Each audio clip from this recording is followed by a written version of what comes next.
Tonight on KPBS Evening Edition, a hiring scramble at school districts in San Diego and around the nation. The two key factors behind a nationwide teacher shortage. San Diego remembers the end of World War II. I'm Kenny Goldberg. The wartime contributions that transformed San Diego into a military powerhouse. Then all paws on deck for San Diego's Clear the Shelter event tomorrow. How to find the right pet and benefits for adoption. Tiki is about living in Chicago in the middle of winter and walking into a tropical paradise and being handed a giant, frothy, delicious drink that might be on fire. I mean, it's escapism in the best sense of the word. The tropical escape offering relief from the heat in San Diego, the sights, sounds, and flavor of tiki culture, plus the ultimate bartender showdown. KPBS Evening Edition starts right now.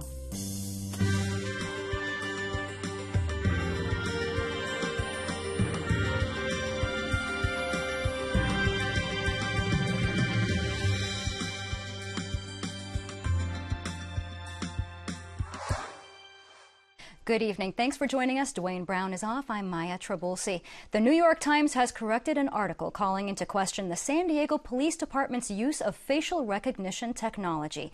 KPBS reporter Megan Burke says the Times alleged officers used the tool without consent and without privacy protections. San Diego police have 89 electronic tablets with facial recognition software.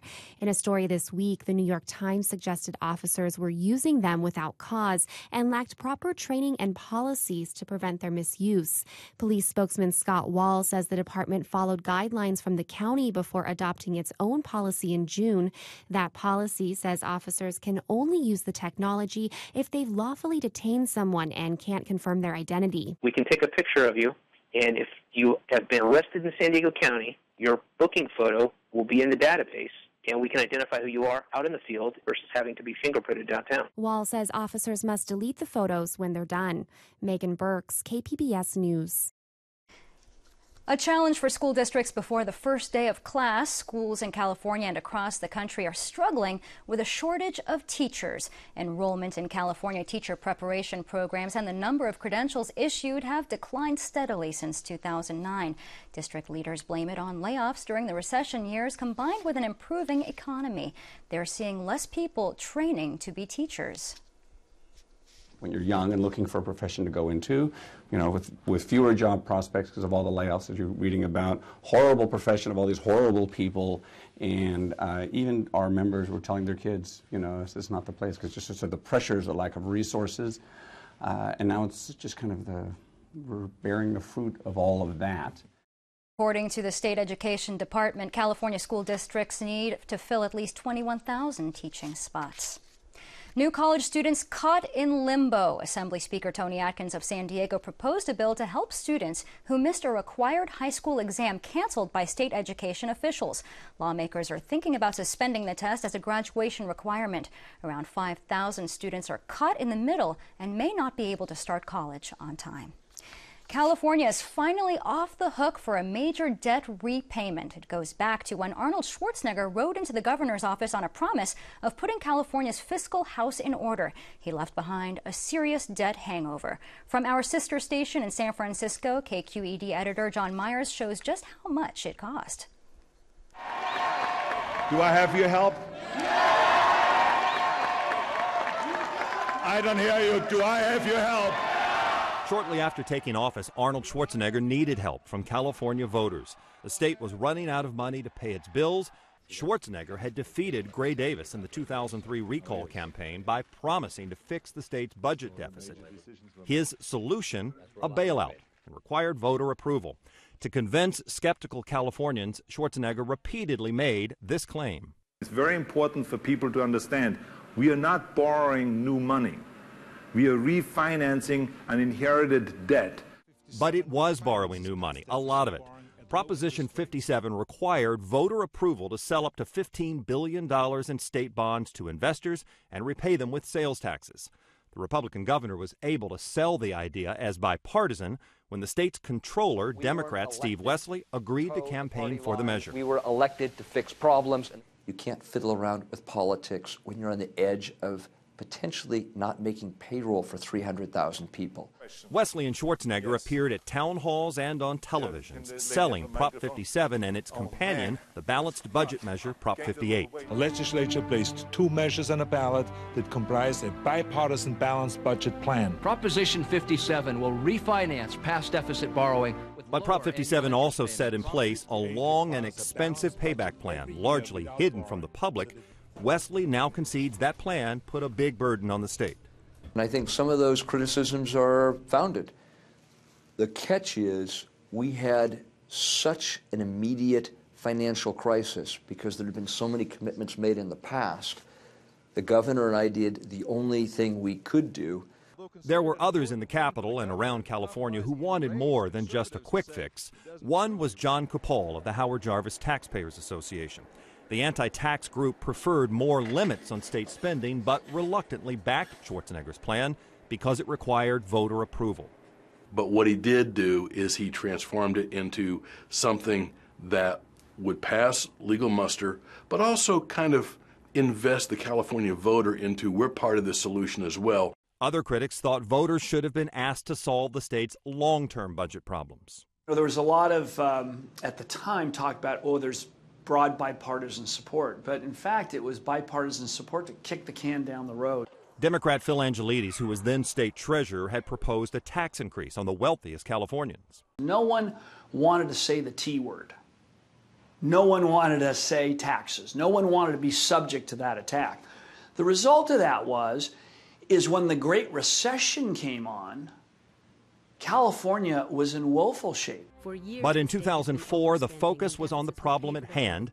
Voters overwhelmingly passed both Propositions 57 and 58. The final tab included a big interest payment. Here's what those deficit bonds really cost taxpayers. California borrowed a total of about $14 billion. The state paid $4.8 billion in interest, an effective interest rate over time of almost 34%. So what could $4.8 billion buy? Well, it's enough to pay the state's share of the University of California's budget for more than a year. Or it's 2.5 years of funding for CAL FIRE, the state agency that fights wildfires. Or it's the equivalent of an extra $658 of spending for every student in California's K-12 schools. The state could have spent even more money on interest payments, but Governor Jerry Brown used a tax revenue windfall to help pay off the debt sooner. Say very simply that the state is definitely on the rebound from just a few years ago. Brown also convinced voters last November to change the budget process to avoid a similar crisis in the future. Lawmakers now have to set aside more tax dollars in a rainy day fund. But if you can't think ahead a few years and realize you don't have the money, if you do that in your own personal life, you go bankrupt. So we can't do that here. That's KQED's John Myers reporting. The state made its final payment last week on the $14 billion loan. A diplomatic milestone on display now in Cuba. Three U.S. Marines helped raise the U.S. flag over the American embassy in Havana this morning. They helped lower the flag when the embassy closed in 1961. Secretary of State John Kerry attended the ceremony, saying it was a day for pushing aside old barriers. My friends, we are gathered here today because our leaders, President Obama and President Castro, made a courageous decision to stop being the prisoners of history and to focus on the opportunities of today and tomorrow. This doesn't mean that we should or will forget the past. How could we, after all? This is the first time a U.S. Secretary of State has visited the nation since 1945. We'll have more on the changes in the U.S.-Cuba relationship tonight on the PBS NewsHour. That starts at 7 p.m. here on KPBS. Marking the end of World War II, 70 years ago today, President Harry Truman announced that Japan agreed to surrender. Kenny Goldberg has a look at how the war affected San Diego. The Second World War had a lasting effect on San Diego in population, jobs, and it laid the groundwork for making San Diego the military town it is today. When the announcement was made that Japan had surrendered, effectively ending the war, San Diegans took to the streets. With a look back at today's significance, I'm joined by retired Rear Admiral Rod Melendez, Executive Director of the San Diego Veterans Museum, and Scott McGaugh. He's the author of The Military in San Diego and Marketing Director of the USS Midway Museum. Welcome to you both. Scott, take us back to that day 70 years ago. How did San Diegans react to when they heard the war was over? Well, as you might imagine, with unadulterated joy. In a sense, San Diego was liberated. They stormed the streets, Navy Pier, Broadway. It was sheer pandemonium with the same kind of dancing and kissing we all saw in Times Square on the other side of the country. You know, this city had undergone tremendous expansion, had a lot of challenges as a military boom town. There were literally young men getting ready to board transport ships on Navy Pier, possibly for the invasion of Japan. All that came to a halt to celebrate the end of 4 years of war. Now, San Diegans had been through a lot. Yes. You name it, they went through it. What did this really mean for them, that the war was over? An opportunity to resume their lives, perhaps to welcome home a father, a brother, an uncle, a son. Rationing would come to an end. They would be able to begin sending their kids to school again. Perhaps mom could stay home and raise the family because 40,000 women in San Diego were working in bomber manufacturing plants here in San Diego alone. So, you know, all of America and San Diego had put their lives on hold for 4 years in the maximum war effort. Now was an opportunity to reassess, grieve in many ways, and begin to build anew. Rod Melendez, let's talk to you now about, you've had a lot of interactions with World War II vets. What are some of the stories that really stick in your mind? Well, the stories are incredible, and we hear a lot of personal stories involved with combat and operations like that, but the stories expand the whole perspective. I mean, there were people here in the States that did a lot of work to support that industry. There were people stationed behind the firing lines. There were people that had non-combat type roles, but they all went together to help us win this conflict. And all those stories are very interesting, and we do have an active oral history program where we gather these stories. How many World War II veterans are still around in San Diego, and how will they be marking this day? Well, I would estimate that at our last Sunday event, we had several hundred World War II veterans there, and I know a number are coming to the Midway here this weekend. And those were people that came out. So it's a wild guess. I would probably say under 1,000, but I really don't know. I know that over 16 million men and women served in armed forces during World War II. How did the war transform Balboa Park and the Naval Hospital? Well, the Balboa Park was essentially given over to the Navy, and the Navy, Navy occupied all of the buildings in the central area and even out on the Palisades by the Air and Space Museum. Matter of fact, the Air and Space Museum was the only building that was still in civilian hands, and it was a school training aircraft workers for the war effort here. But the rest were training camps and hospital rooms and quarters. It was a massive Navy base, essentially. And Scott, what about some of the other facilities at Balboa Park? I understand the fountains were in use, the pools. I mean, what happened there? Well, as Rod points out, virtually all of Balboa Park was federalized, became part of what we used to call Balboa Hospital. Literally, Balboa Hospital, by the end of the war, comprised 241 buildings with more than 10,000 beds for the wounded that were coming home mostly from the Pacific. So in those days, everything that had any kind of applicability to the war effort was handed over to the government. The lily ponds were used for aquatherapy for burned sailors as part of their rehabilitation. Everything was invested in that regard. Virtually 26% of all the land in San Diego was handed over to the federal government during the war years, nearly bankrupting the city because the war was top priority. Amazing. Well, we're going to have to leave it right there. Scott McGaugh and Rod Melendez, thanks very much for coming in. Our pleasure. Oh, thank you. And a celebration to honor the 70th anniversary of the end of World War II will be held tomorrow night at the USS Midway Museum. We have more information on our website at kpbs.org. A new home for San Diego State's Joan and Art Barron Veterans Center was celebrated today. The new location boasts a space that is twice the size of the last one. The main goal of the office is to process federal and state educational benefits for veterans as well as dependents. A cool thing about our office is we don't only serve veterans, but we also do a lot of paperwork with dependents as well. So there's dependents using state benefits, federal benefits, so we're not just limited to veterans or active duty, we reach the whole military community. And has a new kitchen, offices for full-time employees, a larger study area, and a conference room. Members also have access to tutoring services throughout the year. An interactive guide to one of the largest urban parks in the nation can be found on your smartphone. KPBS arts reporter Angela Carone says the new app could make Balboa Park easier to navigate. There's a new smartphone app that uses GPS technology to help San Diegans and visitors get around Balboa Park. A company called Guru developed the free app. It lists out all the museums, activities, and gardens. It even includes hiking trails, dog parks, and picnic spots. There's a bucket list for things to do in the future and a way to leave strategies and tips for others. It also helps you find your car.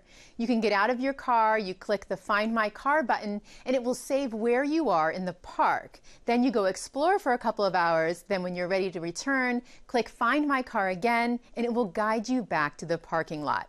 Roughly 6,000 people have downloaded the Balboa Park app, which is available on iTunes or Google Play. Angela Carone, KPBS News. A law that punishes people who injure police horses and dogs in the line of duty now extends to volunteer law enforcement animals. Governor Jerry Brown is signing a bill into law that could mean up to a year in jail for hurting animals that are helping law enforcement. AB 794 means that volunteer animals working under police supervision will be under the same protection as their owners. During the dog days of summer, San Diego's animal advocates are pushing for pet adoptions. Peggy Pico shows us how and why you might want to adopt a pet this weekend. More than 45,000 pets in shelters and rescue centers throughout San Diego County all need homes, and many could find one this weekend during the annual Clear the Shelters event.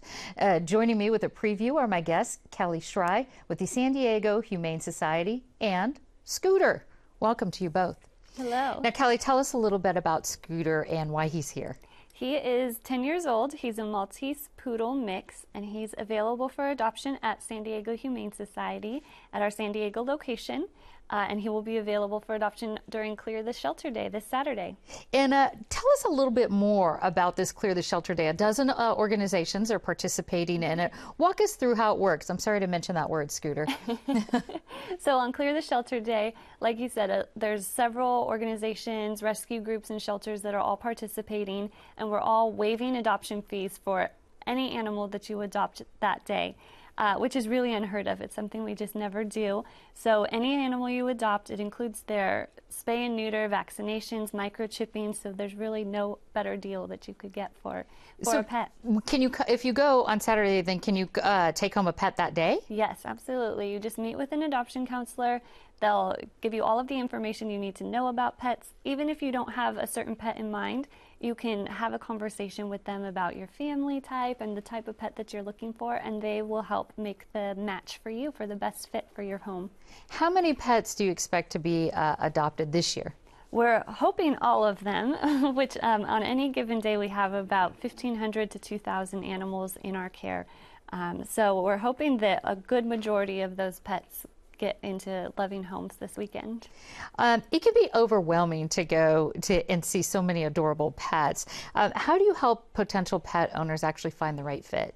We have a conversation with them, and that's really the most important part.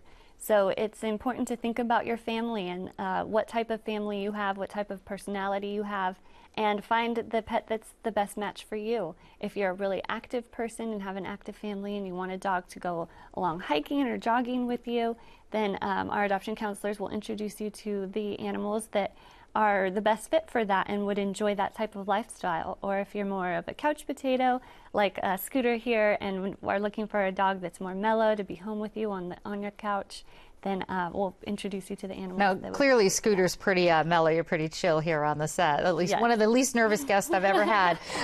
So how do you know to match them up? Like, are there ways that you sort of determine what the dog's personality or the cat's personality is like? Yeah, we get to know our animals really well. So we, like Scooter, it's not hard to tell that he is a lap dog. He would do great with maybe an older couple who's home most of the day, who could be home with him, a lap to curl up on, and he's just perfectly happy. He's 10 years old, right? 10 But still years old. spry. I love that. Still very spry. So let me end on this. I know this year's launch of Getting to Zero, the program to eliminate euthanasia in all adoptable pets, is underway here. How has that impacted the shelters? Do you have more animals up for adoption? We do, and we actually, because we've made a commitment to save the life of every healthy and treatable animal and find options for them no matter what their condition that is treatable is, we've taken in a lot of animals that are in need of extensive medical care or behavioral resources. So they end up staying in our care longer. And so the important thing to remember is that it's a work in progress. They're there, they need homes, and it's really important to have community support to be able to take care of all of them. All right. Well, thank you so much. I want to let people know there's a lot more on adopting a pet if they want to through the Saturday's Clear the Shelter events on our website, kpbs.org. Kelly Schrei and Scooter, thank you so much for joining us. Great. Thank you. Edison blames Mitsubishi for the San Onofre debacle. The city's financing plan for a shiny new stadium may be dead on arrival. And new life-extending drugs are available, but they'll cost you big time. Join us tonight at 8:30 for the KPBS Roundtable. H is for HBO. The cable network will soon become the second home for the Sesame Street family. PBS signed a 5-year deal to run the iconic series on both networks starting this fall. New episodes will air on HBO first and then on PBS stations. This allows the Sesame Workshop to produce nearly double its content. Yesterday's Future Today, a space-age theme for this year's Tiki Oasis. KPBS arts reporter Beth Accomando explores the tiki lifestyle and cocktails in San Diego. Here we are exploring the caves at the Cat Eye Club. Follow me in. In the tiki room, in the tiki room. Here we are at the Cat Eye Club. We've snuck in here when they're not open, and we're going to talk about some of the key things in tiki for drinks. For drinks, that is. Well, we say that tiki is really about fun and escapism, and the drinks are no different. There's really no rules. We like to see something festive. We like it to taste tropical. And how do you get that tropical taste?